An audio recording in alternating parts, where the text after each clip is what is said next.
তুমি যে কখন কাকে কাঁদা,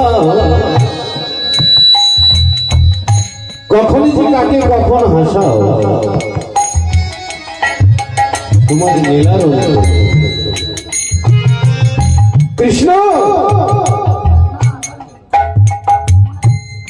আমার একশত সন্তান সব থেকে আমি ভালোবাসতাম দুর্যোধনকে সুযোধন বলে, কিন্তু সেই সন্তানটাও আর আমাকে মা বলে ডাকতে পারে। তুমি এসেছো আমাকে কিছু দেওয়ার জন্য কৃষ্ণ।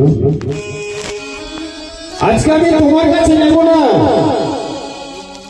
আমি আজ তোমাকে দেব,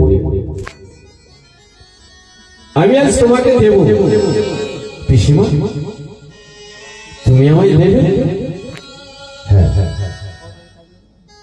তুমি আজ সবাইকে দিচ্ছ, আচ্ছা আমি তোমাকে দেব।